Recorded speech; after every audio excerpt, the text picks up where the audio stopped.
The radical left's agendas are attacking your values. The conservatives like you haven't forgotten what this country was built upon. My friends, the Heritage Foundation exists to make sure your voice is heard, to represent your values in the D.C. swamp. The Heritage Foundation stands for your values and won't give up the struggle because they know you never will. Paid for by the Heritage Foundation. He's here. He's here.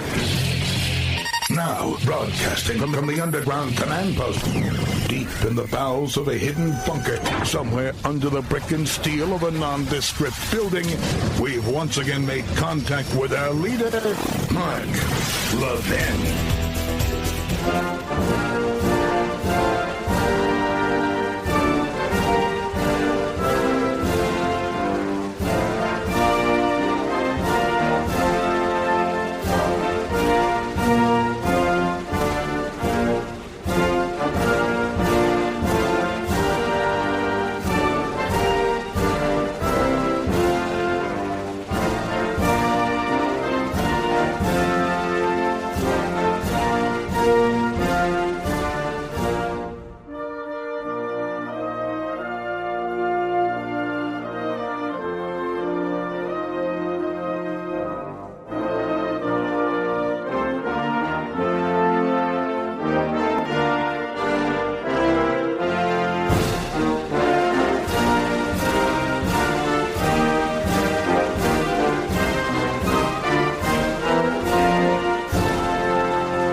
This is the best of Mark Levin. Happy Labor Day. You know, America, we spend an awful lot of time in this country responding to an unreality created by the people who hate America, created by people who get sucked into the narratives that are pushed out there each and every day, including this issue of flag burning in the First Amendment, and I will return to that. You're in the right place at the right time. I also want to talk about our ambassador to France, Charles Kushner, who did something fabulous. And the quisling, Macron, who would be more comfortable in Vichy France, got upset about it. We want to cover that too. And, of course, we have Ablego Garcia, where we've probably spent millions of dollars trying to remove this MS-13 wife-beating, human trafficking reprobate who's been here illegally since 2012 because the lower courts are filled with rogue left-wing Democrat lawyers dressed up as judges. It took nothing for him to come to the United States, and you see what it takes to actually remove somebody like this. It's a problem. But before we do that, my wife Julie and I did something we rarely do. We went to the Kennedy Center.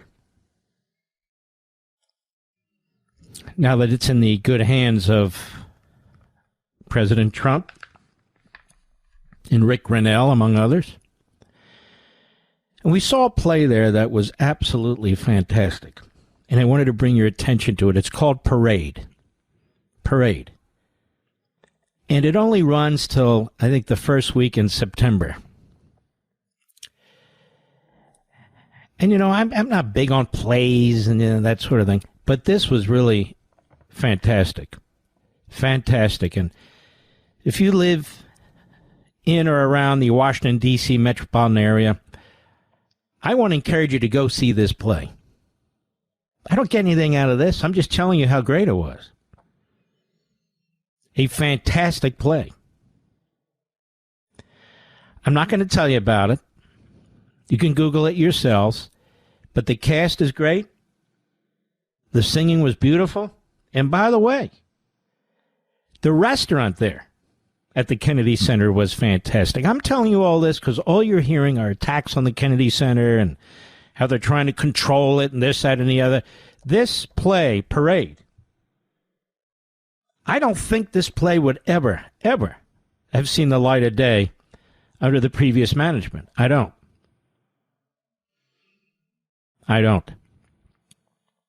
So again, the play is called Parade. The crew is magnificent. The singing is magnificent.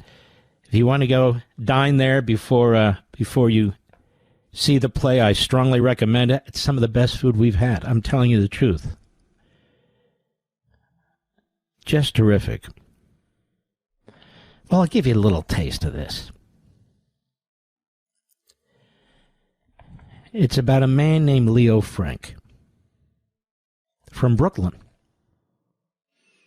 who marries a woman from a small town in Georgia. And he moves to Georgia. And he is sort of a manager for a small company there that makes, among other things, pencils. And a young girl who did a little bit of work there,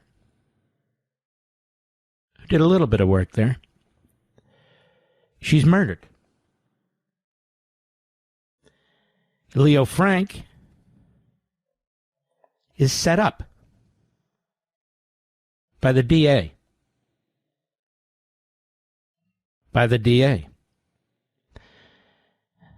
Leo Frank is Jewish. His wife is Jewish.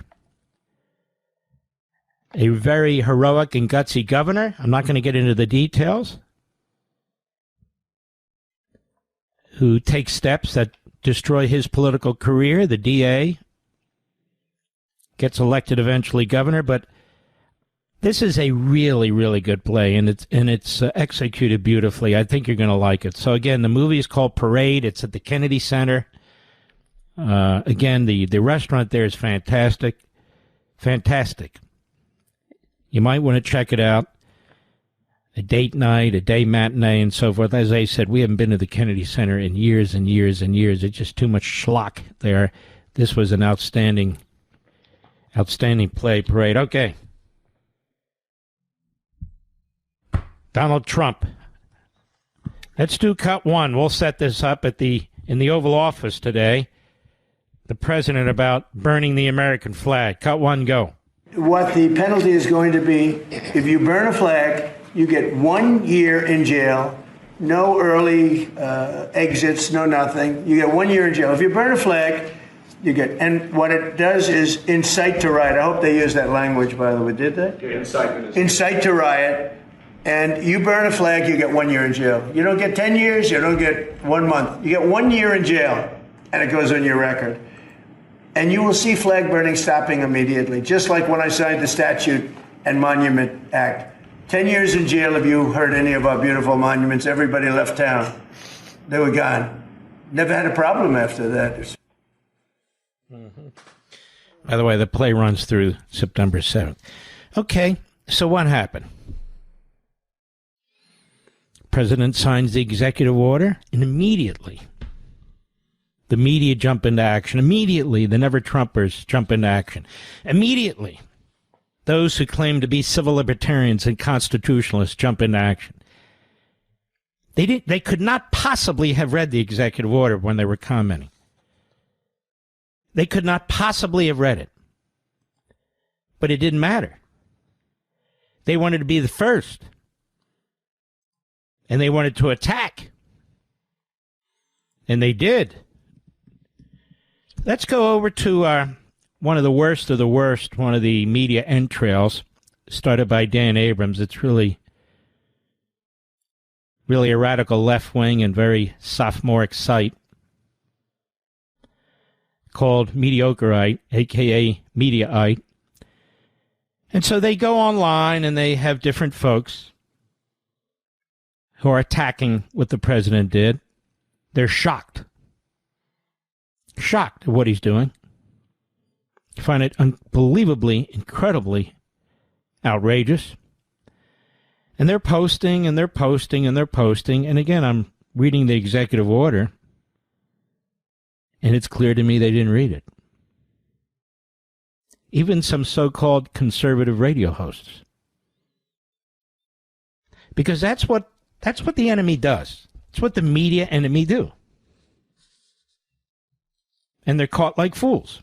And they'll move on to the next thing, and the next thing, and the next thing. And that's why I spent my opening statement Sunday night on Life, Liberty, and Levin on Fox reading to you from Federal District Court Judge Royce Lambert's decision about what John Bolton did in his revelation of classified information in his book without getting complete approval by the government.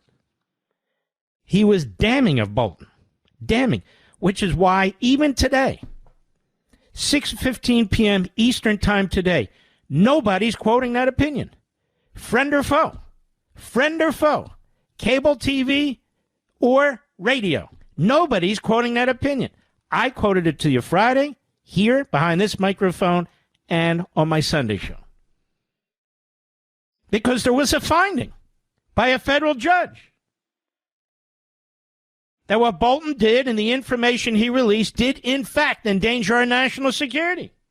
Then I read to you Friday right here, as well as on my Fox Sunday show, what the Biden administration did a year later, which was outrageous in one sentence, without explanation, dismissing it all. You all would be doing prison time for 20 years.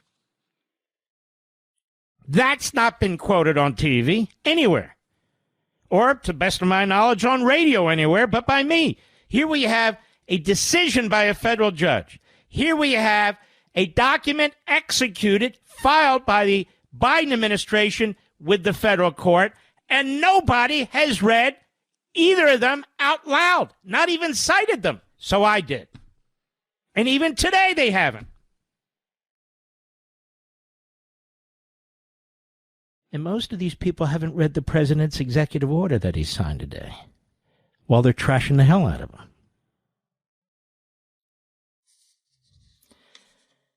The president's executive order doesn't create a new law, doesn't create a new offense.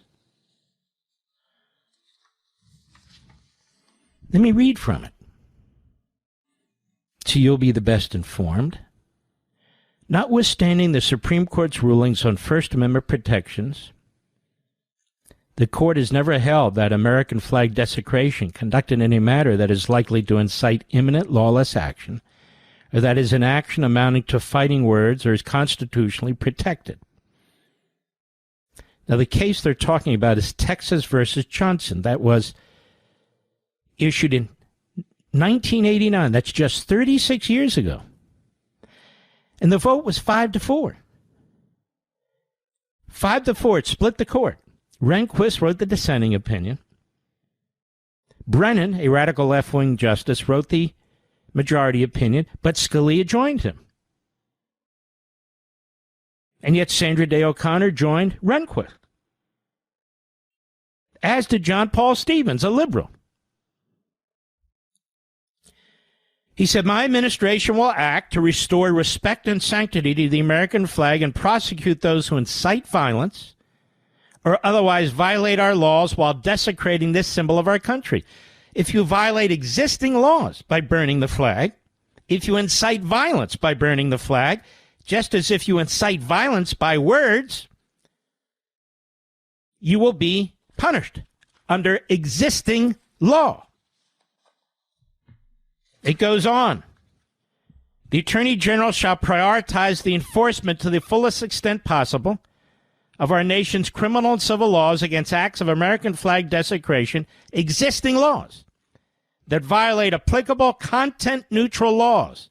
So if it's content-neutral, nothing happens. Nothing. While causing harm unrelated to expression consistent with the First Amendment.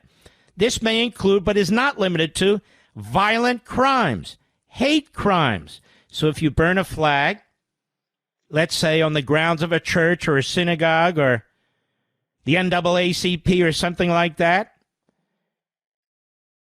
that could be a hate crime. Illegal discrimination against American citizens or other violations of American civil rights and crimes against property. you grab my flag and burn it, that's a crime against my property. As well as conspiracies and attempts to violate, aiding and abetting others to violate such laws in cases where the Department of Justice or another executive department or agency determines that an instance of American flag desecration may violate an applicable state or local law. An applicable state or local law, such as open burning restrictions, like environmental laws, disorderly conduct laws, like you jump into the middle of a bridge or a street and you light the flag on fire and you're waving it, or destruction of property laws. Again, you take a flag off a public building and you burn it. The agency shall refer the matter to the appropriate state or local authority for potential action. And if you're here on a student visa, if you're here with a resident permit, something of that sort, and you're burning the American flag, well, you may face deportation. But the First Amendment, you're here on a privilege and as a guest. Only in recent months have somehow the media and judges conferred rights on non-citizens that they've never had before. So this is not new ground. What the president is saying, however, is, and what is new, is that we will prosecute where we can under existing law. He's not violating any Supreme Court ruling. I'll be right back. Mark Levin.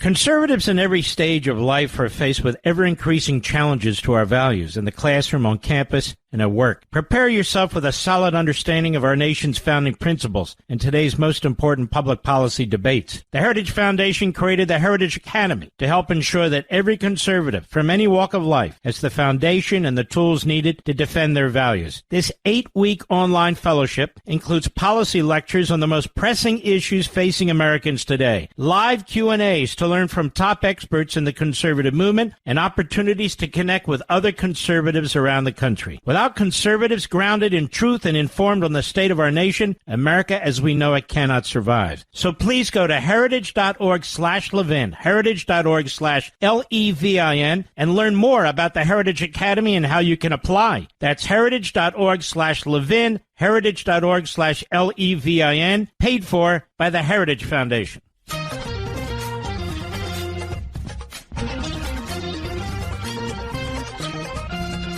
This is Mark Levin wishing you a happy Labor Day. Now back to the best of me. I didn't hear you, Rich. How much time do I have? Sorry. All right, only a minute. When we come back, folks, more to the court, more to the law. Gorsuch and Kavanaugh warn lower court judges in Trump cases. That's right, this is today. Constipated News Network. Have you heard about this? Of course not. Is Mediocrite one of the worst of the entrails of the radical left media? Have they gone around checking the internet for comments on this? Of course not. Since we only have about 30 seconds left, I'm not going to get into this, but as soon as we get back, and then Justice Jackson.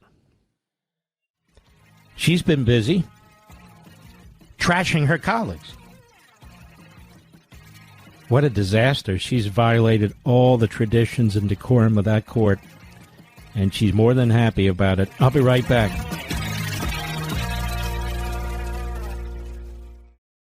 America needs patriots who know our founding principles and who can stand by those principles today. That's why the Heritage Foundation created the Heritage Academy, to prepare conservatives like you with the additional knowledge needed to stand firm in your beliefs in a world far too often unwelcoming to conservatives. All Heritage Academy fellows learn from the country's leading experts through policy lectures and live Q&A sessions. Speakers include Victor Davis Hanson, Mark Morgan, Dr. Kevin Roberts, and many more. Fellows also interact with other conservatives across the country in one of 3 tracks: high school track, college track, or the professionals and patriots track. I wish every American could join this 8-week online fellowship. But the next round of applications close on September 21. So please go to heritage.org/Levin to apply today. That's heritage.org/LEVIN. Join the Heritage Academy to help restore America. Learn more at heritage.org/Levin, heritage.org/Levin. Paid for by the Heritage Foundation.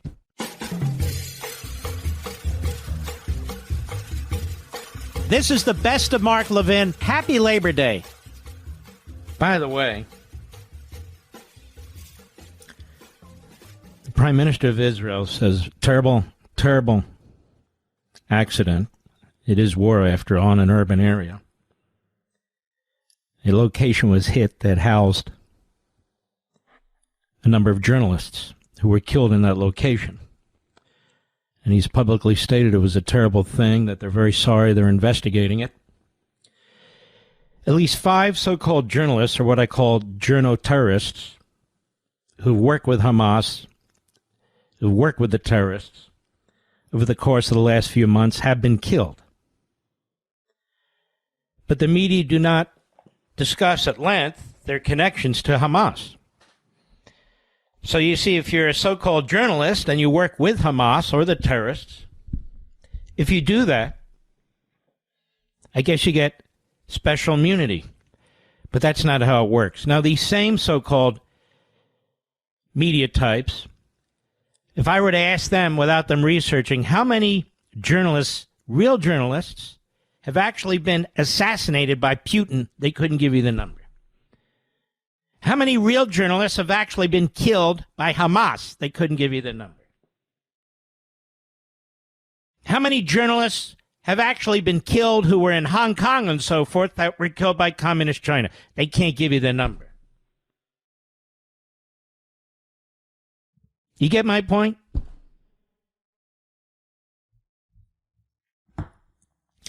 And still we have Jew haters and anti-Semites screaming at the top of their lungs with IQs in the negatives, accusing Israel of genocide. Why? Because the UN did. Why? Because they changed the entire definition of famine. And despite the fact that these reports are reviewed and unraveled and demonstrated to be false, they're still waved around by not just Democrats, 2 or 3 Republicans. And they're used in the media, and not just in left-wing media, on some conservative media platforms.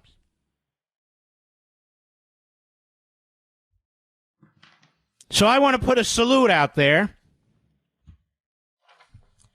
to Charles Kushner. And I will get back to the Supreme Court in a moment. To Charles Kushner,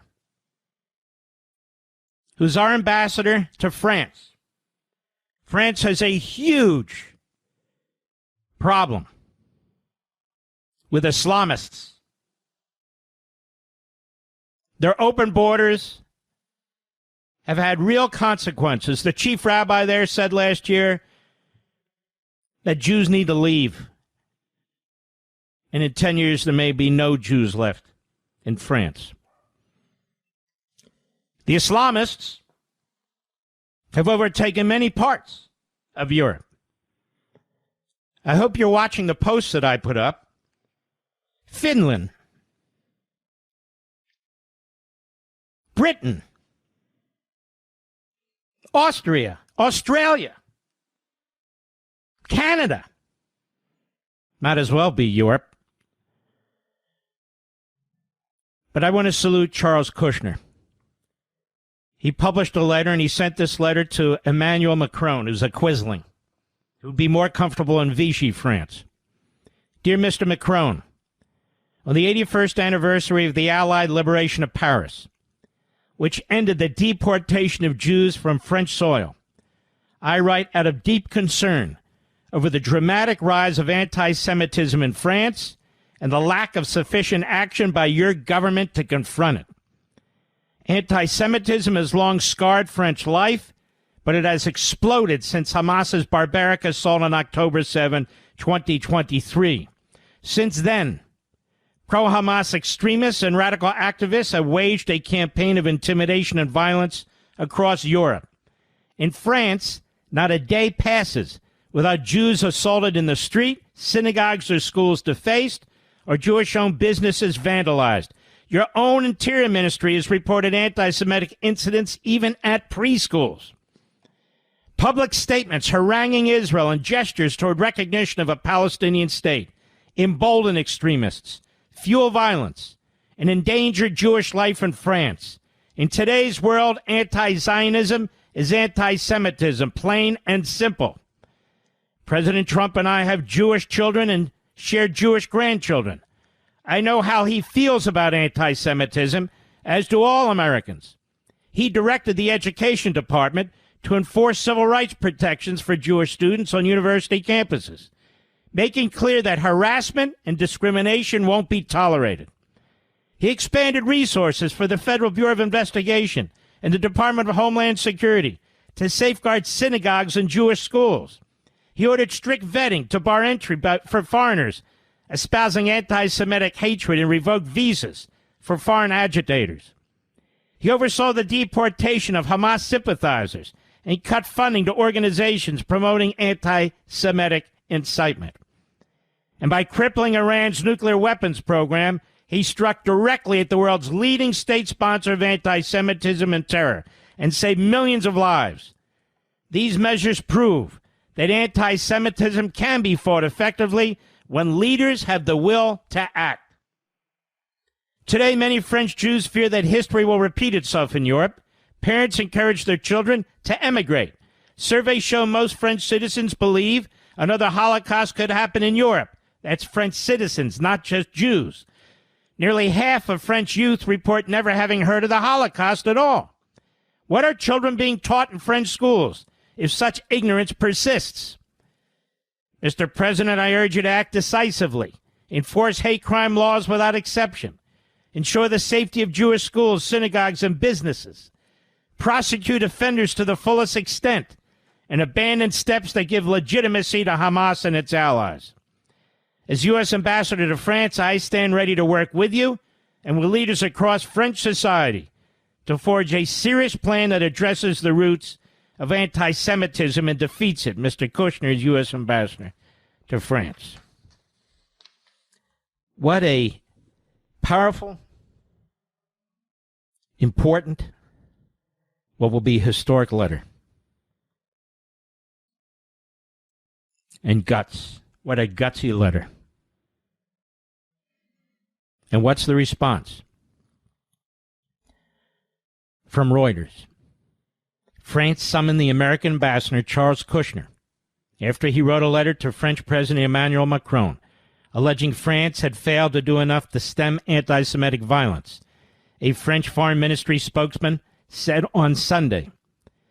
Kushner, who is Jewish and whose son is married to U.S. President Donald Trump's daughter, published the open letter in the Wall Street Journal amid deep divides between France, the U.S., and Israel. In the letter, I don't need to comment on what's in the letter. I just read the whole thing to you. Kushner's letter follows another sent to Macron by Israeli Prime Minister Benjamin Netanyahu earlier this week, in which he accused Macron of contributing to anti-Semitism by calling for international recognition of a Palestinian state. Macron has emerged as one of the more forceful critics of Netanyahu's prosecution of the war in Gaza, particularly with regard to Palestinian civilian casualties, while Trump has steadfastly supported the Israeli leader. Macron has publicly criticized anti-Semitism as antithetical to French values. And I can go on. Look, the fact is Macron is a quisling. The fact that in Europe, these left-of-center parties and these left parties are now relying more and more, just as they are in the Democrat Party, on Islamists. I don't mean Muslims. I mean Islamists. Islamists who support Hamas, who support Iran, who support Hezbollah. Like the fake MAGA in our own country. Like a big chunk of the Democrat Party. Terrorists. Flat out terrorists. The same kind of terrorists who blew up our Twin Towers. Who took out a plane in the middle of Pennsylvania. Who hit our Pentagon. Those terrorists. Those terrorists. We have a weak underbelly within our own country. The enemy within. The enemy within. Cowards. Now, one of these bastards come on this show, by the way. Yes. Takes guts to speak out today, ladies and gentlemen. That's why I love you in this audience, because you do. You're not intimidated. You know right from wrong. You know good from evil. You know who these people are. The fakes, the frauds, the phonies.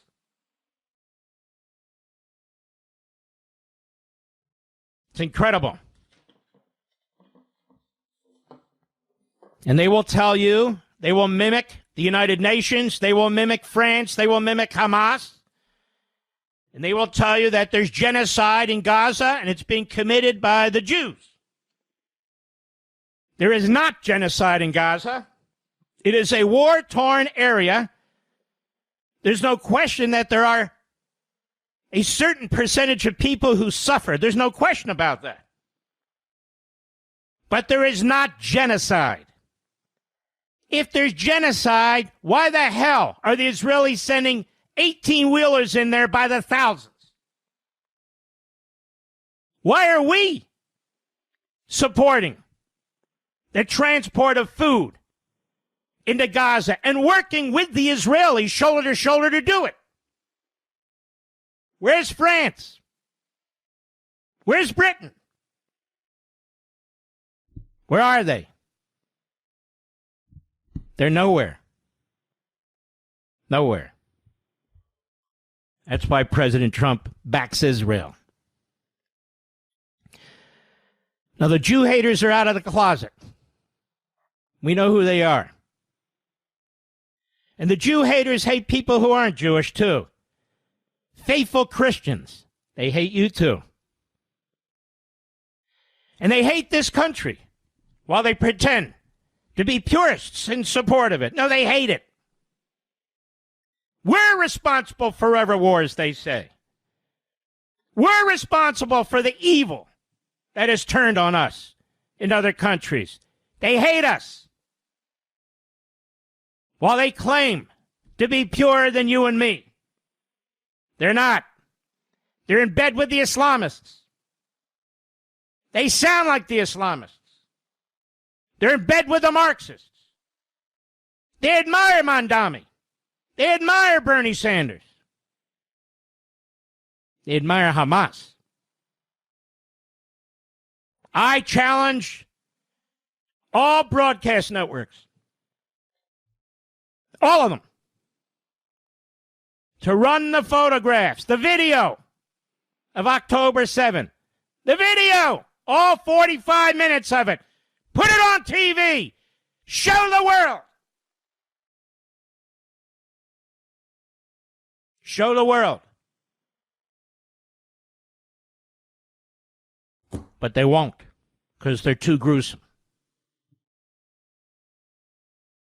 I challenge all broadcast networks to go into Gaza with your video cameras and show us the mass famine starvation that's taking place. Show it! Show it! No more phony photos on the front page of the New York Times or the Daily Mirror. Show us. But they won't. I'll be right back. Mark Levin.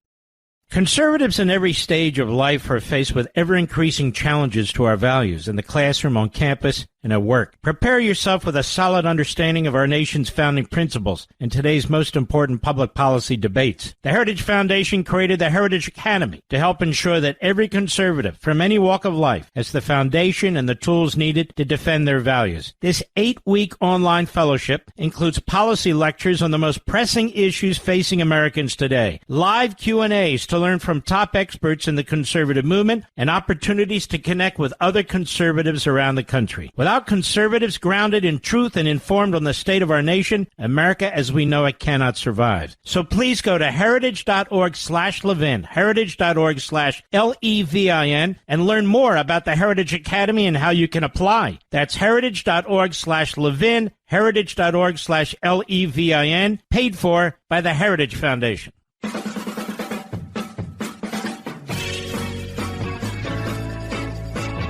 You're listening to the Best of the Mark Levin Show. Happy Labor Day. All right. Geez, I don't know if I'll get to the Supreme Court justices this hour. I'm not trying to tag you along here.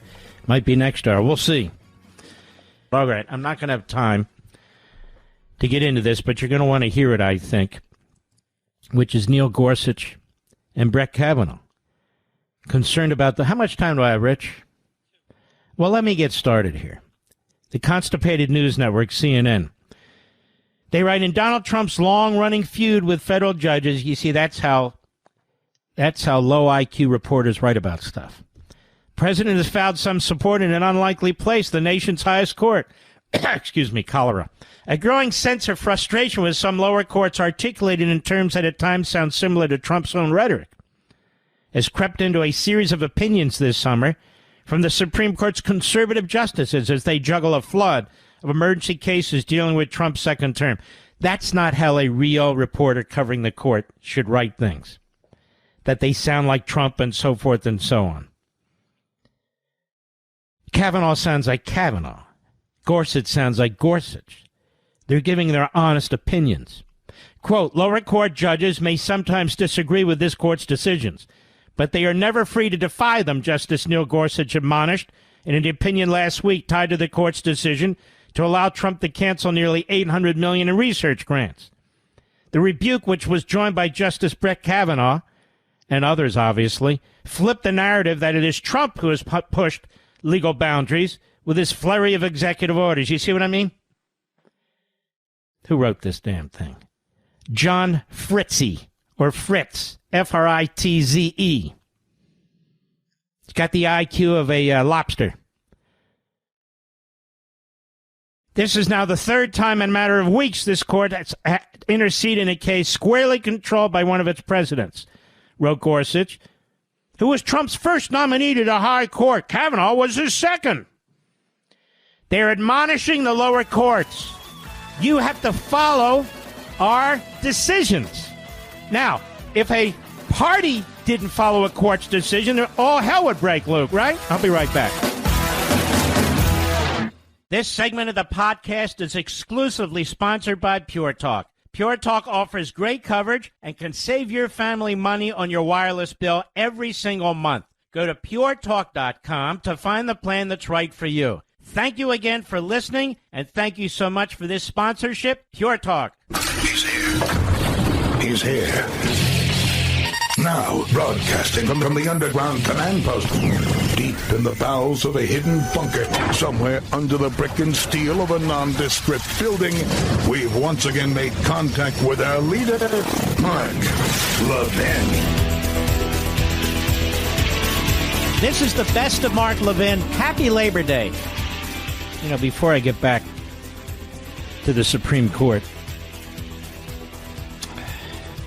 a lot of people are upset, conservatives. The president's talking about taking a 10% stake in Intel. And the reason is to try and get the chip manufacturing again back up and running. A passive 10%, given how we've lost that industry pretty much in this country in the competition with communist China. So he's focused on this very, very much.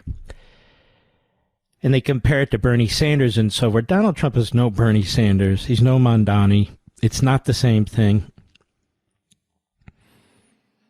I mean, Donald Trump is planning a massive sale of stock in Fannie Mae and Freddie Mac. Notice I'm the only one bringing this up, Mr. Producer. These are government-owned mortgage giants.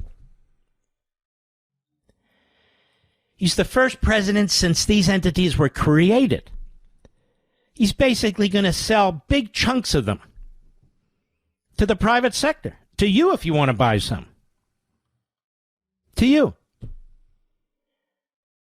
up to 15% of these two companies to raise potentially $30 billion or more. So I'm just making this point.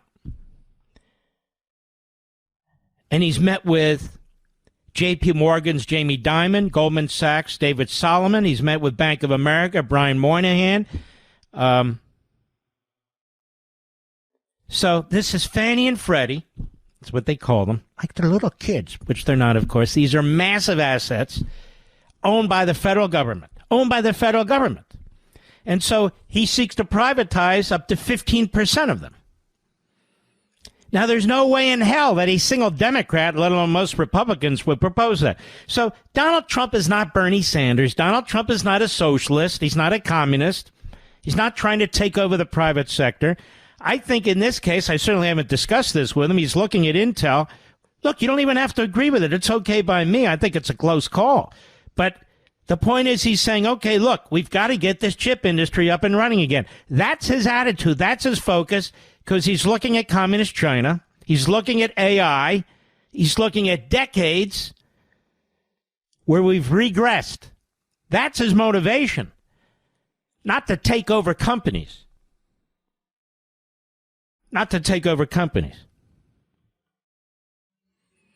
How do I know? Because I'm watching it, just like you. And so that's what he's doing. And so that's a good thing. And Fannie and Freddie are instrumental in making 30-year mortgages possible.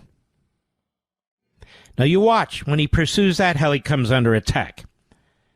Look at this. He's going to take these government companies and he's going to sell them off to the private sector, to the billionaires and the millionaires. Nothing he does will be acceptable to these people, to the media. Nothing. Of course, taking a 10% stake in Intel is controversial. I get it.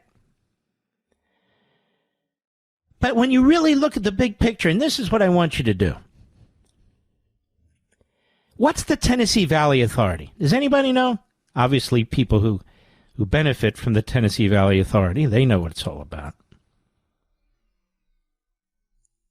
But most people who don't know. The TVA. What is it? Tennessee Valley Authority stands for TVA stands for Tennessee Valley Authority. It's federally owned electric utility corporation. It was established in 1933. It provides electricity and, seeks to improve the living standards of residents up and down the Tennessee River Valley. And that involves several states. Now, it operates without any tax funding. So it's self-sufficient. It gets its revenue from selling energy to people in these communities. That is a government-owned corporation. That's what it is. The president isn't creating government-owned corporations. He's not taking over corporations. He's not taking over Intel. He's not Bernie Sanders. TVA is the largest public power company in the United States. It's called public because it's owned by the United States government. I'm not saying that we should get rid of it. Please, don't misunderstand. It's the largest government-owned electricity utility, period. Trump is not proposing government-created, government-owned industries and so forth and so on. He's not. So just calm down out there, Wall Street Journal editorial page. Put out your editorial next about Donald Trump, Fannie Mae and Freddie Mac, what he's proposing there, to sell 15% of these government-owned mortgage companies. And then watch how he takes hits for that. The federal government owns about 25 to 28% of the land mass of the United States.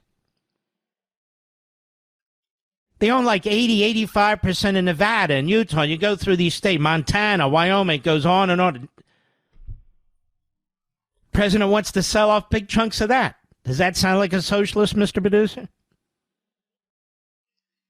He said, we don't even know what we have. We're not even taking care of it. We should sell off chunks of government-run land to bring down the price of housing. I'm waiting for the editorial on that one. So again, he's not Bernie Sanders. And people shouldn't pretend that he is. People shouldn't pretend that he is. Now, I want to get back to the Supreme Court. Justices Gorsuch and Kavanaugh, they're not the only ones. They're not the only one. Other conservatives, as the CNN piece says, just as harsh this year, Samuel Alito in March accused a federal judge in another case involving a Trump policy as committing an act of judicial hubris and self-aggrandizement of its jurisdiction. Folks, we all knew this. We talked about it before a single justice opened their mouth or wrote a single word. Utterly out of control. But that's what the media want. Why? Because they're all Democrats. They're all leftists. That's why. That's why. The Supreme Court has been consistently siding with Trump on the emergency docket for months. The Supreme Court is upholding the Constitution, ladies and gentlemen, as the president has. Including in high-profile cases dealing with immigration, spending, the leadership of independent agencies. And Trump has won even in cases where there are serious arguments that his administration defied a lower court, said Steve Vladeck, CNN Supreme Court analyst and professor at Georgetown University Law School. Well, maybe he shouldn't be, if he's just another radical Democrat lawyer. In a biting dissent in the research grant decision on Thursday, liberal Justice Ketanji Brown Jackson described the result as Calvin ball jurisprudence in reference to the popular Calvin and Hobbes comic. Notice she's not criticizing, notice the journalist, so-called, the writer, is not criticizing her. Calvin ball is only one rule. There are no fixed rules, Jackson wrote. We seem to have two. That one, and this administration always wins. Now, see, that's a cheap shot at their colleagues. Cheap shot. You cannot trust CNN ever for anything. They promote Hamas. They promote Democrats down the line. They promote these radical activist judges. CNN is a dead network, barely airing, with really effectively non-existent ratings. At least at MSLSD, they changed the name to MS Now. Now I say now, MS Now. Of course, they didn't change their hosts and their guests, so it's still a dead end. Still a dead end. But back to Jackson. Business and politics. Calvin Ball, Biden's DEI pick. That's right, she's a DEI pick. Accuses fellow SCOTUS justices of being in the bag for Trump, writes Chris Donaldson. Supreme Court Justice Ketanji Brown Jackson invoked a popular comic strip in an angry dissent, accusing her colleagues of being in the bag for President Trump, just like CNN did. See, they all have the same mindset. The left-winger who was appointed by disgraced former President Biden to fulfill his pledge to put a black woman on the SCOTUS has repeatedly shown that she lacks the intellect and temperament for the job with her emotional antics. I agree with that. Not that another example was needed, but Jackson served it up anyway, describing the court's latest overruling of an activist lower court judge who blocked the ending of DEI-based grants to the National Institute of Health as Calvin Ball. And what appears to be a first for a sitting SCOTUS justice in a former ruling. The fictitious game from the Calvin and Hobbes comic strip has been put into play, an argument that would seem to be more appropriate for social media a form where Jackson's emotional and uninformed tirades belong, not on the bench of the nation's highest court. Who wrote this? Pretty good. Chris Donaldson. This is Calvin Ball prudence with a twist. Calvin Ball has only one rule. There are no fixed rules. We seem to have two. That one, and this administration always wins, she wrote. Jackson was venting over her frustration with the court's quote-unquote lawmaking on the shadow docket, accusing the majority of having bent over backwards to accommodate Trump. Trump is the elected president of the United States, ladies and gentlemen. These lower court judges, honestly, they're nobodies, except they have enormous power. They were plucked from obscurity. That's it. And they were rushed through by the Democrats. They were rushed through when they controlled the Senate.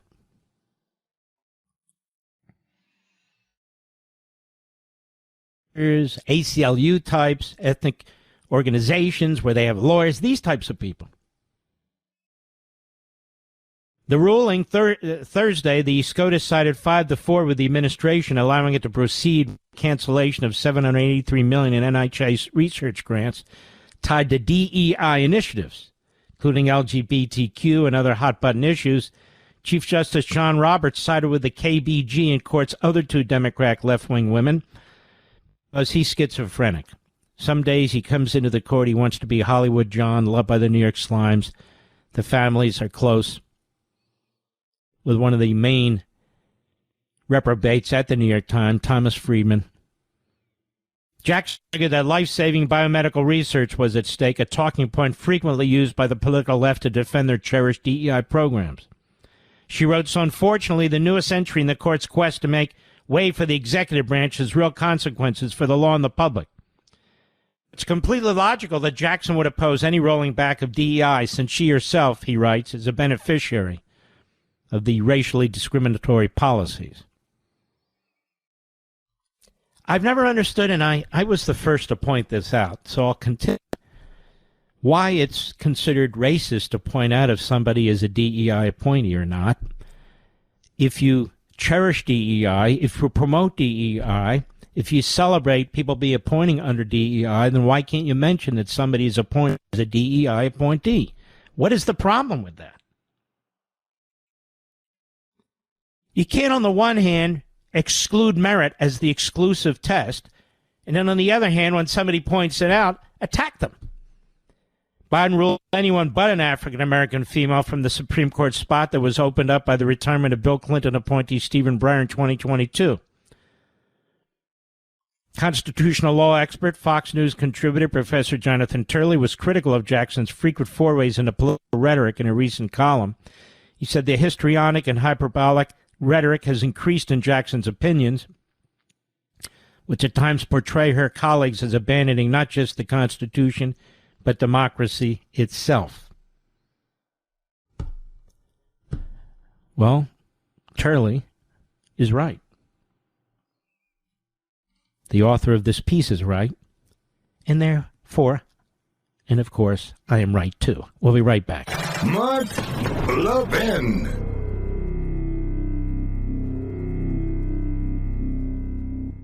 When was the last time you bragged about your wireless company? Like, did you know my wireless company gave away 1,000 American flags to deserving vets and forgave $10 million in veteran debt? Did you know my wireless company raised almost $500,000 to help prevent veteran suicide? In other words, when your wireless company is Pure Talk, there's a whole lot to brag about. You can even brag about the coverage you get with Pure Talk, a 5G network that is insanely fast, dependable, and secure. And you can definitely brag about how much money you save with Pure Talk. Unlimited talk, text, plenty of data.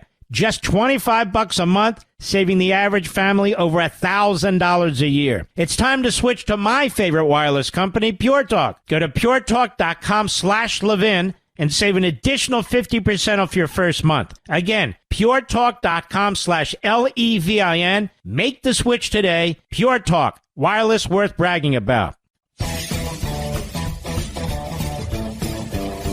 This is Mark Levin wishing you a happy Labor Day. Now back to the best of me. Hello, New York. You with me, New York? You with me? You with me? Probably the people who should be listening aren't, but there are a lot of people who tune in. by accident. Then they start listening. I get this wherever I go, Mr. Producer. I get this wherever I go. And then I listened for a week. I listened to 2 weeks. I said, I like this guy. I like what he has to say. Well, here we are over at the New York Post. Zohran Mamdani wants to end all misdemeanor charges. What do you think about that? Oh, this guy. You know, it's funny. In my book on power, I talk about, you know, tyranny can be imposed on people, but in democracies, typically, they vote for it. Because they want something for free, or they want to believe. They want to believe. And so the fact that crime is going to go through the roof, the fact that police are going to have their hands cuffed rather than the criminals' hands cuffed, the fact that productive people are going to try to get the hell out of there if they can, the fact that you're going to have for lease signs on commercial properties from one end of the city to the other, the fact that your population may not drop heavily because people who want the best welfare benefits and illegal aliens are all going to flock to New York City. The fact that you're going to have to go outside the city to actually purchase groceries. None of that is thought through. I want, Mamdani, what's wrong with socialism? He speaks so well. Oh, I like this guy. Oh. No. By the time it's done, a lot of people who will have voted for him, New York, will have left. Because a lot of them are upper middle class or higher, white, overly educated morons. I want to dig into this a little bit more deeply. I shall return. When was the last time you bragged about your wireless company? Like, did you know my wireless company gave away 1,000 American flags to deserving vets and forgave $10 million in veteran debt? Did you know my wireless company raised almost $500,000 to help prevent veteran suicide? In other words, when your wireless company is Pure Talk, there's a whole lot to brag about. You can even brag about the coverage you get with Pure Talk, a 5G network that is insanely fast, dependable, and secure. And you can definitely brag about how much money you save with Pure Talk. Unlimited talk, text, plenty of data. Just $25 a month, saving the average family over $1,000 a year. It's time to switch to my favorite wireless company, Pure Talk. Go to puretalk.com/Levin and save an additional 50% off your first month. Again, puretalk.com/LEVIN. Make the switch today. Pure Talk. Wireless worth bragging about.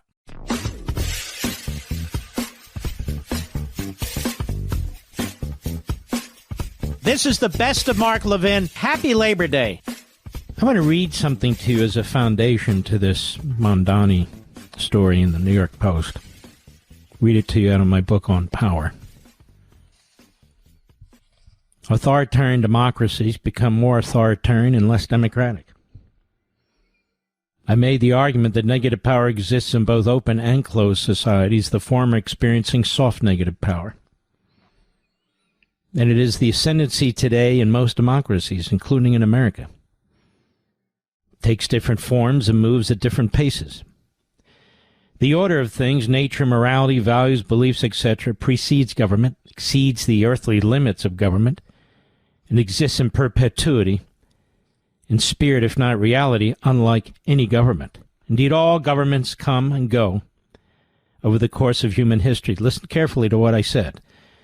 I wrote, indeed, all governments come and go over the course of human history. One group of men telling another what to do, how to do it, when to do it, is by itself nothing more than men placing limits on other men. One group of men telling others what to do, how to do it, and when to do it, is by itself nothing more than men placing limits on other men. Again, reading from my book on power. But in their essence, human beings are not beings of other men or governments. They're not creatures of the ruling class. There's a universe that is greater than and beyond mankind and government. There is an inherent and supreme law that is unamendable by man-made law. Only governments that are established and exist based on this universal order of things are therefore valid, legitimate, and right. Conversely, as America's founders repeatedly declared, legitimate government is not possible, let alone sustainable, if the citizenry is not virtuous. John Adams said, and I quote, "Our Constitution was made only for a moral and religious people. It is wholly inadequate to the government of any other." George Washington agreed, quote, "It is substantially true that virtue or morality is a necessary spring of popular government." James Madison warned, quote, "To suppose any form of government will secure liberty or happiness without virtue in the people is a chimerical idea." This was the consensus view of the founders. Of course, soft negative power will always exist, even if no government exists. It will exist in the civil society and throughout private life, where laws, rules, or customs of some generated from some source within a group or larger community are established and must be established, formally or informally. It must be honored and enforced to prevent chaos and anarchy, create some kind of social order, protect the individual and individual liberty, and secure the individual's holdings. Again, Locke called this a social contract. So some degree of soft negative power will be exercised that proscribes, if not contributes or conscribes, some level of individual liberty. It follows, therefore, that the same notion of soft negative power applies to the most beneficent and sound governments. But is this really or accurately characterized as soft negative power? And I also explain further in the book that people vote for tyranny. And then when tyranny takes hold, it's too late. And it looks like that's what's happening in New York. Democratic mayoral frontrunner Zohran Mamdani, writes the New York Post, and his comrades at the Democratic Socialists of America want to wipe out the enforcement of all misdemeanor offenses, the Post has learned.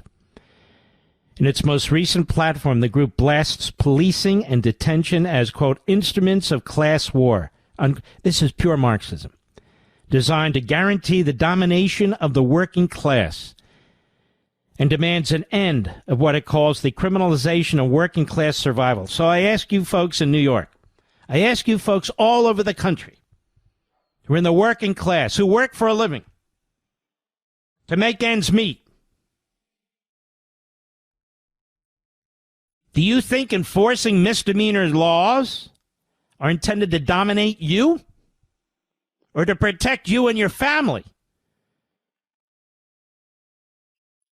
They go on, for all the working class to achieve collective liberation, we must constrain, diminish, and abolish the carceral forces of the state, from prisons and police themselves to their manifestations in all forms throughout society. This is their platform. They're still at war with the cops and law and order. Now, ladies and gentlemen, this is an attack on what I just read to you, on what John Locke and others have written, on the Enlightenment. I told you Marxism is a throwback, just like Islamism is a throwback. It's primitive. And what they're basically saying is the rule and law of the jungle will apply. The more chaos, the better. Does that help the so-called working class? On the campaign trail, Mamdani has repeatedly called for police to stop focusing on what he's referred to as non-serious crimes. He said police have a critical role to play, but right now we're relying on them to deal with the failures of our social safety net, which is preventing them from doing their actual jobs. He said that in a video that he posted on Twitter, that is X, Wednesday. Now, the radical Marxist group has also pushed to slash arrests, gut prosecutors' budgets, abolish cash bail, and all forms of pretrial detention, scrap electronic monitoring, and end imprisonment for parole violations. People better pay damn well attention to this, or you're going to live in a hellhole, and I'm not kidding. New York, Minneapolis, you've got a gun to your head. It's called Marxism and Islamism. Mamdani, a Queens assemblyman, a member of the New York chapter of this radical Marxist organization, is endorsed mayoral candidate, has questioned the purpose of prisons. He's repeatedly called to roll back punishment on so-called nonviolent offenses, both as an assemblyman in Albany and as a mayoral candidate. He's doubled down on his longstanding push to legalize prostitution this week. You know, ladies and gentlemen, legalizing prostitution, that is sex slavery, that is sex trading. This guy is a puke. He's disgusting. He's disgusting. On the campaign trail, Mamdani backtracked from his prior defund the police views in the wake of the Park Avenue massacre. Yeah, but now he says don't enforce misdemeanors. So he's going to defund the manner in which you enforce the law, because the cops are going to be told you cannot do X, Y, and Z. I don't buy for a second that he's moderated on any of these policing questions, because he has yet to really articulate in any deep way why he's moderated or how he's moderated, said Rachel Mangois, a legal policy expert at the Manhattan Institute. All he's really said is that he no longer wants to defund the police, even though police and prison and jail abolition are core tenets of his party's platform. This guy's a liar. All Marxists and Islamists are liars. And Mamdani has even tried to challenge the definition of violent offenses. Quote, what violent crime is defined by the state. Violence is an artificial construction, he said. You paying attention, folks? The misdemeanors his party wants to erase aren't minor slip-ups. In New York, they include theft or shoplifting up to $1,000, drug possession, assault without a weapon, and even driving while intoxicated.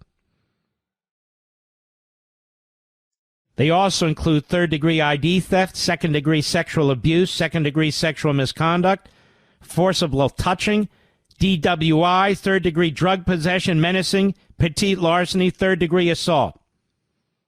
Says he's not going to enforce any of that. Plus, he wants prostitution. Can you imagine? Tourists are not going to come. They're not going to come.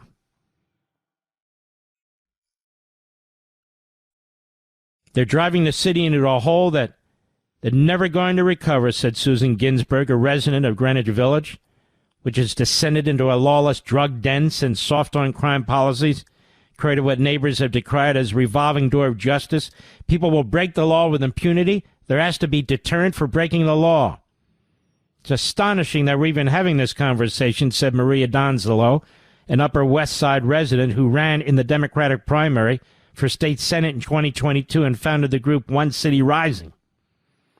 Everybody's so sick and tired of this, and we just want to have a normal, functional, reasonable way of getting through our day without worrying about being hurt. This is exactly the opposite of what New York needs right now, she said. To end misdemeanor arrests, Albany would have to pass a bill decriminalizing or downgrading those changes. No, they wouldn't. He would just direct the police not to enforce the law. That's all. He could force the NYPD, they write, to deprioritize certain arrests or pressure DAs not to prosecute certain cases, much like Alvin Bragg, the Manhattan DA, in his controversial Day One memo telling staff to go soft on armed robberies and drug dealing. I'm telling you, his election means death for the city of New York. It just means death. That will create an easy pass for criminals, enabling them to commit misdemeanor crimes, said Curtis Sliwa, Republican mayoral candidate. This will make the police even less effective at enforcement. Ultimately, this will cause the quality of life to decline dramatically, leading to a breakdown of law and order and chaos and disorder. It's crazy. It'll kill the city. It'll kill the city. We'll be right back. Mark Levin.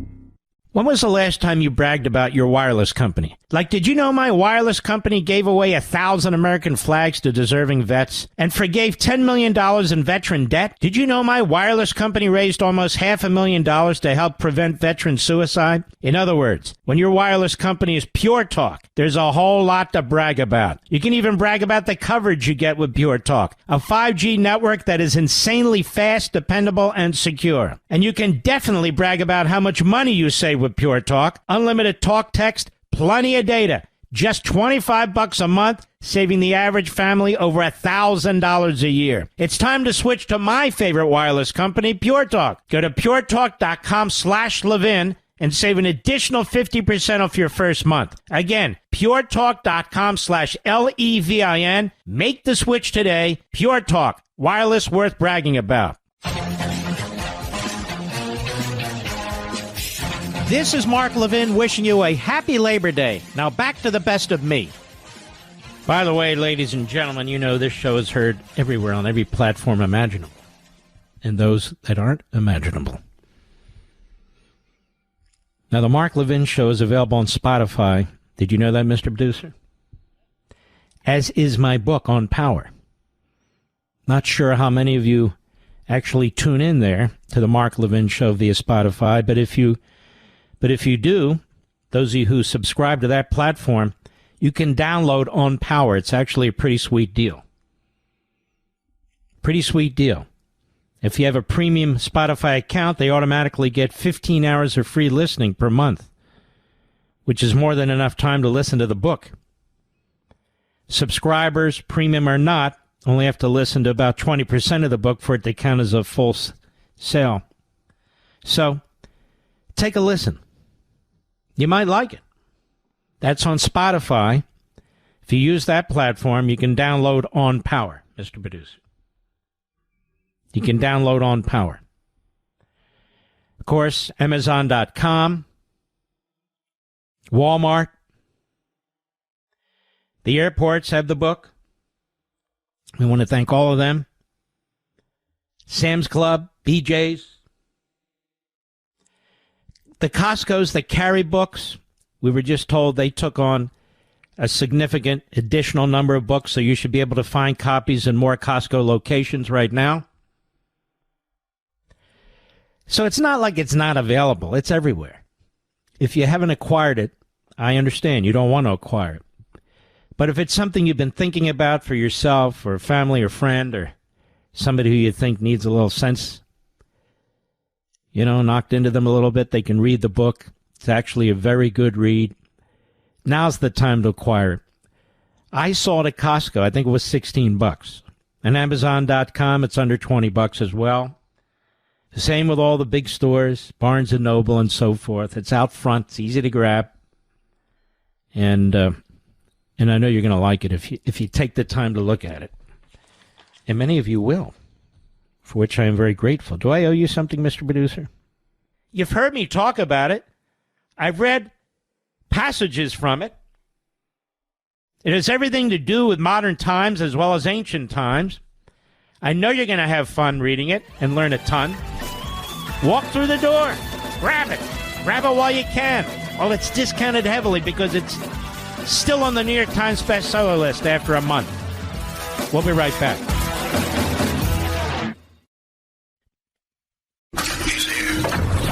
He's here. Now, broadcasting from the underground command post, deep in the bowels of a hidden bunker, somewhere under the brick and steel of a nondescript building, we've once again made contact with our leader, Mark Levin. This is the best of Mark Levin. Happy Labor Day. It's a profound time we live in right now, ladies and gentlemen. A truly profound time. I've never seen anything like it, and I say that in a good way. Oh, there are dark clouds. Don't get me wrong, there are grave things happening with the Marxists and the Islamists, no question. With the cancer, the poison that is anti-Semitism and anti-Americanism. But the question the media pundits keep asking is, what is happening to the Democrat Party? What is happening to the Democrat Party? This is a question that radio and TV hosts and pundits are asking themselves. What happened is that the people, you've learned a great deal about the Democrat Party and its ideology, or should I say ideologies, over the years, and you don't like it. As I say over and over again, ideas do have consequences. Educating and reading remain crucial. Unfortunately, too many people with microphones and TV cameras have forgotten about this. Scholarship, history, philosophy still matter. They've always mattered. It's called getting back to basics, getting back to our founding principles, beliefs, and values, and exposing those who seek to pervert, undermine, and destroy them. In 2019, I wrote a book, Unfreedom of the Press, which sold hundreds of thousands of copies and exposed the media's bias and corruption in promoting the Democrat Party and its agenda. In 2021, I wrote a book, American Marxism. It was a massive bestseller, sold nearly 1.5 million copies. It exposed the Marxist influence in our culture and society, and the Democrat Party's role in promoting it. In 2023, I wrote a book called The Democrat Party Hates America, my longest book, which sold hundreds of thousands of copies and exposed the long, poisonous history of the Democrat Party. And as you know, as is my practice, I spent considerable time on radio and TV discussing these books and my research and my arguments. I'm an activist. I'm on a mission. I've always believed that the more we become informed, especially over time, the truth reveals itself to the many. This is why I write these books. I'm asked in these interviews I do by these wonderful hosts, why do you write these books? This is why I write these books. Here's the truth. The written word is much more powerful than the broadcast medium, although both are important. But it also helps explain why so many in the broadcast medium keep asking me what has happened to the Democrat Party. We, the people, are in the know. That's what has happened to the Democrat Party. The Democrat Party is struggling and failing because it stands for virtually everything most Americans reject. It doesn't mean the Democrat Party is finished or that it cannot win future elections. On the contrary, there are many factors that even unpopular parties and movements employ to acquire and retain power, like an open border, like changing the election laws and so forth. But take at least some solace in the fact that at this moment in history, right now, you, are making a difference. And we need to keep at it. And we need to keep at it. I was motivated to open with this statement and to post this because of some of the wonderful interviews I've had. I believe my last book interview was this afternoon. Because I've said I've done 100 or more, and at this point that's enough. Either people want the book on power or they don't. But I want you to understand why I write these books. It's very important. The written word. Does anybody know what any broadcaster said in 2019 about anything, Mr. Producer? Very little, right? In 2021, in 2023, 7.5 weeks ago. Oh, don't get me wrong. There have been profound statements here and there. But oddly enough, it's the written word that lives forever. That's why it's so important that when you post on social media, you think about what you're posting. The written word lasts forever. Forever. 100 years from now, 200 years from now, 10 years from now, who knows? These hosts have been fantastic who've interviewed me for this book. Some have compared me to Rush. Some have compared me to de Tocqueville. Some have even gone beyond that. There was only one Rush. There was only one de Tocqueville. I get it, and I know it. I'm just Mark Levin, and this is what I do. And this is what I do. These books aren't written as an afterthought. These books aren't written for money. In fact, the least amount of money I receive is from books. I have no co-authors. I have no ghostwriters. The vast majority of people who ask you to read or buy, quote-unquote, their books have both. I have neither, and I never have. I just can't bring myself to come to you and my radio audience, TV audience, and encourage you to do something under false pretenses. I can't do it. I can't do it. You know, when Men in Black, my first book, where some of my friends helped do the research, you'll notice in the acknowledgement section I said their names and thanked them. But you'll notice that in the vast majority of my books, I don't do that. Because I do the research. All of them.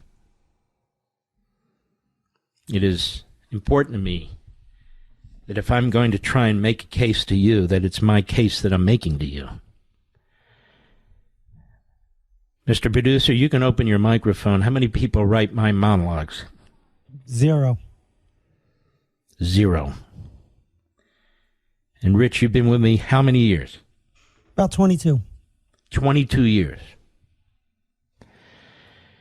You can ask the people who I work with on Blaze, my producers. You can ask my producers at Fox on Life, Liberty, and Levin. How many people write your monologues, your opening statements? None. 0. That's not really that important. What's important is the content, I hope. I think that's the goal. 23 years behind this microphone, right, Rich? Is that what we figured out? 23 years. I do things a little differently. Depends on the day. Depends on what's happening. But I spend a lot of time on history and philosophy and books. And for the most part, program directors and general managers who run stations or a group of stations, they've understood this. The show's different. It's different. My Fox show is different. I have 2 guests, sometimes 1 guest. Long-form interviews. Not a machine gun process of guests and issues and this, that, and the other.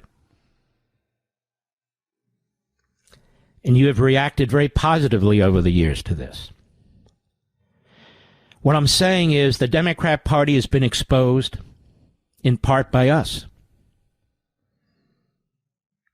The media that's given it to air cover has been exposed.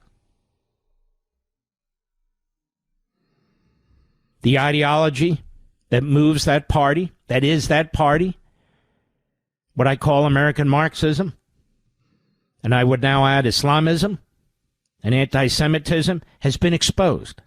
Has been exposed.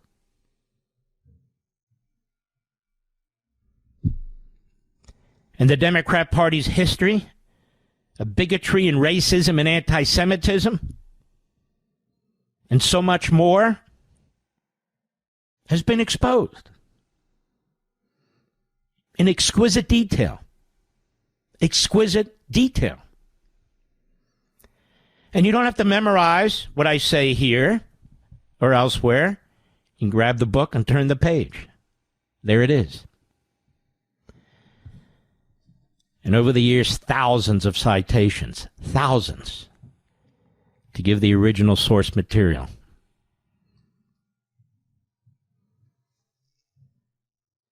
The reason the Democrat Party is having problems figuring out who it is today is really not an issue of figuring out who it is today. It has, from its very beginning, been a party that has rejected Americanism. From slavery to segregation, to Marxism, Islamism, and anti-Semitism. None of those things are Americanism. None of them. None of them. CRT, 1619 Project, DEI, rejecting merit and individualism. That's not Americanism. It's the opposite. Secularism, massive bureaucracies, centralized government programs. That's not our founding. That's not who we are. That's not what makes America great. That doesn't nurture the individual. That doesn't give breathing room to an individual's free will. We are the sovereign. That's not Americanism. Wokeism and all the rest of it. They've been exposed.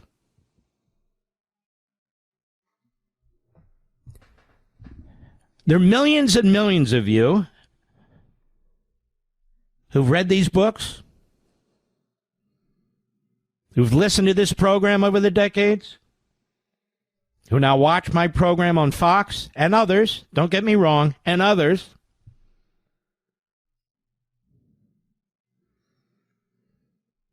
You are citizens. You are involved citizens. The fact that you even listen to this program, the fact that you listen to this program and not something else at the same time, all the alternatives that you have, says a lot about you and your priorities and what's important to you. The fact that millions of you have purchased my books says a lot about you. When people say books are done, they're so blasé. They're so yesterday. It's you. You make the difference. Why do I do 3 book signings? I don't have to do any book signings. Because I want to hear and see people, look them in the eye, hear what they have to say. At the Reagan Library, we had a sold-out crowd. The library, which is a huge library, a fantastic library, I encourage you to visit it. It was filled to the rafters. And almost to a person, they said the same thing. We like it when you discuss history and philosophy. We like when you discuss this and that. People are already reading the books as they stand in line. Same with the Barnes & Noble group at Reston. Same with the others. And so I believe it has an impact. It has an impact over time. So when hosts and pundits are asking, what's going on? What's happened? It's because they spend too much time bouncing like a ping pong ball from one quick subject to the next, from one superficial issue to the next, without slowing down and having a discussion with you, which is what I try to do. I'll be right back. Mark Levin.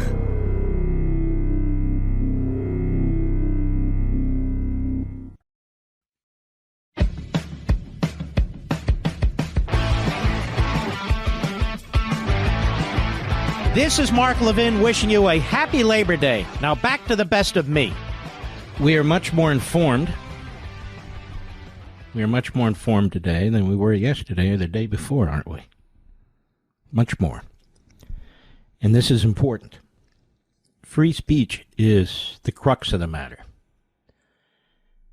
And free speech, the purpose of which, it's manifold, but certainly one of them, one of the crucial purposes of which is for you and me and we to communicate with each other about what's going on.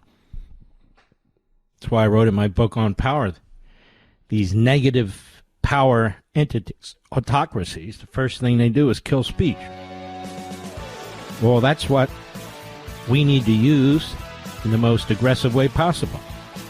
When we come back, I want you to hear from Harry Enton, the CNN chief data analyst at CNN, about the Democrat Party. And we've got a lot to cover, so stick with me. We'll be right back.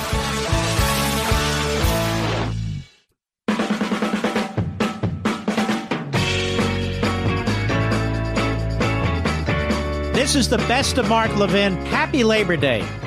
You elected Donald Trump, obviously. You elected him. You elected him in a landslide. And thank God you did. Thank God we did. But you did this because you saw the possibilities both from the first term and beyond. You have yourselves to thank, and you should. You saved the country. You literally saved the country. 4 more years of open borders, we would have been over. Would have been finished. Finished. 4 more years of the river to the sea, the marches in these colleges and universities, we would have been finished. Over. Of degrading the military. Done. You stopped it.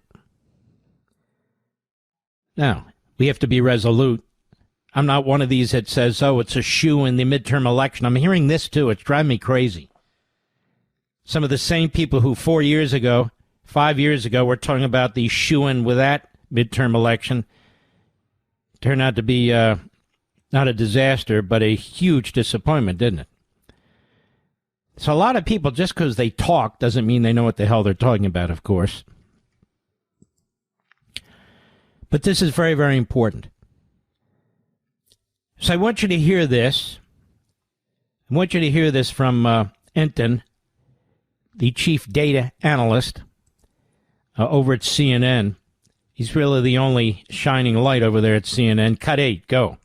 Democratic brand right now has about the appeal with the American voter as the Cracker Barrel rebrand has with the American consumers. Bad, bad, bad. What are you doing? Oh, my goodness gracious. What are we talking about here in terms of big party registration changes in the key swing states? Let's look at the key 4 swing states that, in fact, do keep track of registration by party. Look, the Republican Party is in their best position at this point in the cycle since at least 2005, in all 4 of these key battleground states. We go out to the Southwest, Arizona. How about Nevada? Republicans haven't done this well since 2005. Oh, my goodness gracious, at this point in the cycle. North Carolina, I couldn't find a point at which Republicans were doing better at this point in the cycle. It's at least this century. It probably goes way back in the last century. And Pennsylvania, very similar. Republicans doing better at this point than at any point this century, at least as far as I could find. Now, what types of gains are we talking about here for the Republican Party?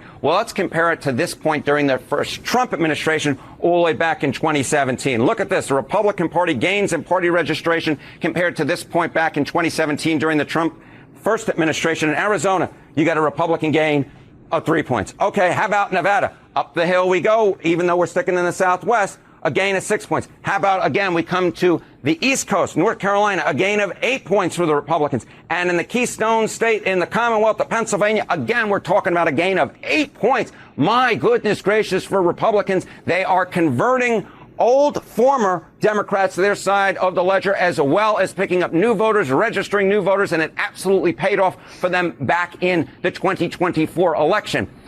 Now, of course, Donald Trump has been president since January. Are there any bright spots for Democrats? Have they picked up any ground since January 1 in terms of party registration? Not in these key swing states, these 4 key swing states. What are we talking about? Party registration margin gains since January 1, 2025. Which parties gain in Arizona? The GOP. How about Nevada? The GOP. North Carolina? The GOP. How about in Pennsylvania? We'll make it 4 for 4, the GOP. The bottom line is this, Jessica Dean. When it comes to party registration, Republicans have made massive gains compared to 8 years ago. They are in their best position in these key 4 swing states dating back at least 20 years. You have to go back at least 20 years, at least in the case of Nevada, longer in North Carolina and Pennsylvania. So Republicans looking pretty gosh darn good, at least when it comes to party registration. And we'll see what happens down the road. But at this point, as I said at the beginning, the Democratic brand is in about as good a position as the Cracker Barrel rebrand. It is bad, bad, bad for the Democrats. Okay. And we know why that's the case. They've been exposed by you in voting for Donald Trump and voting against them. We, the people, have the ultimate power. Still, perhaps not forever. This is a hugely positive period. We can have a hugely negative period, too. We still have pockets of this dark cloud that has the potential of metastasizing. When you look at New York City with Mamdani, when you look at Minneapolis, when you look at some of these other areas, when you look at the damage that was in fact done by the Biden regime, by these federal judges, by the bureaucracy, they're not going away, which was my point to Victor Davis Hanson. They're not going away. They never go away. We're talking about electoral politics right now. They operate through electoral politics, but mostly through the permanent government that they've created. Activists, lifetime appointed judges, and effectively activists, lifetime appointed bureaucrats. Donald Trump has reached down into the bureaucracy. He's reached down into the culture and society where few have ever gone on the conservative Republican side, and he's dealt with it, and he's dealing with it. Thanks to you, because you elected him, despite all the static. And why did you do that? Because you're informed, because you're knowledgeable, because you know what the press is, because you understand what Marxism is. You know, you and I, we've introduced or reintroduced words into the culture here that weren't used. They were considered, well, too cutting, too hot. The words Marxist and communist, reintroduced into our society through my book, American Marxism. And when I went on Fox, when I went on other networks, behind this microphone, I said, stop saying progressive. Stop saying liberal. Stop saying socialist. They are what they are. Call them what they are. The President of the United States calls them what they are. Now you do, and I do. Because we talked about this at length. I wrote about this at length. 1.5 million of you nearly read about it in American Marxism. If it's Marxism, it's Marxism. Why give them cover? Even when I was being interviewed for my book, American Marxism, some of those interviewing me tried to steer clear of it, and I insisted, no. If we don't identify what is for what it is, we can't defeat it. In that same book, I talked about the Marxist model of oppressed versus oppressor. And I spoke of it over and over and over again. And now it's said by virtually every host on Fox, every host on conservative radio, and that's a very, very good thing. A very good thing. Because that one phrase helps to explain a lot. But so much more. So much more. Many of you were probably upset over the last few months when I called out the fake MAGA. You were trying to drag us down, trying to drag down President Trump, who sounded more like Bernie Sanders. I identified them by name. How they were trashing our country but pretending they were America first. I identified them by name. Who are buying into the Islamist anti-Semitism, regurgitating it, and still do. I called them out by name when others refused, when others were fearful. We cannot be defined by them because they are not providing you with principles and values and beliefs to consider, to digest, to debate. Bigotry, racism, anti-Semitism is not who we are. Economic socialists, cultural Marxists, that's not who we are. And I talked again and again, name them, that we have nothing in common with these people. They're not who they say they are, and yet more and more they reveal who they are. These false prophets. Make America great again. What does that mean? Make America great again was Ronald Reagan's campaign slogan in 1984. And he won 49 states. One of the most massive electoral victories in American history. The Electoral College, other than Minnesota and D.C., he won every state. Rhode Island, Massachusetts, New York, Illinois, every single state. He almost won Minnesota. He lost it by 3,000 votes, meaning if 1,500 votes had swung in his favor, he would have won Minnesota too. The home state of the Democrat candidate, Walter Mondale. He almost won it.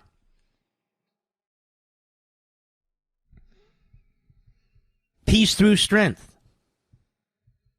Reaganism. Donald Trump, make America great again, MAGA. Donald Trump, peace through strength. There's a reason why Donald Trump hangs Ronald Reagan's official White House portrait over his left shoulder behind the Resolute desk in the Oval Office.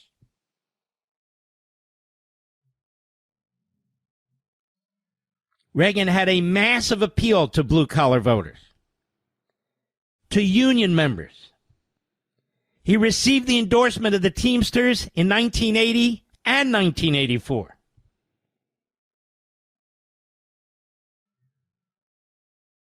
He understood, as our brother Craig Shirley will tell you in these multiple books he's written about Reagan, a great historian, that Reagan appealed to all Americans, but especially blue-collar Americans.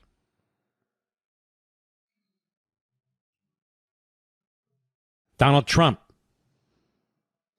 won a landslide, a massive landslide. It wasn't as big as Reagan's, but it's as big as can be. Why? Because of the demographic changes that has been orchestrated by the Democrat Party. The change in the population. And yet look what Trump did. A massive landslide. Every single swing state. And he would have won them bigger than was reported, but for the fact that the census was inaccurate. That the census was inaccurate. Against him and for the Democrats. And we would have had more Republicans in the House. Two men who won massive landslides, popular vote and electoral college, under different circumstances, but won them nonetheless, using the same or similar arguments. Make America great again, peace through strength, and so forth. Very different personalities, but two great communicators in their own way. Two great communicators.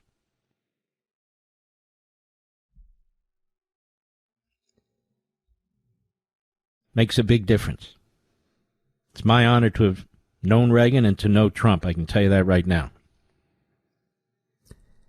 And in both cases, the American people rose up and voted overwhelmingly for them. Overwhelmingly. The problem with the Democrat Party is not that the Democrat Party has changed. It's always been a bigoted party. It's always been a racist party. It's always been an anti-Semitic party. It has. It has. It's always been a big government party, a central government party. It's always been a party that rejects the Constitution from slavery and segregation and all the rest. It's just that it's been exposed. Despite the fact that it owns the media. Because of you. Because of you. We'll be right back. Mark Levin.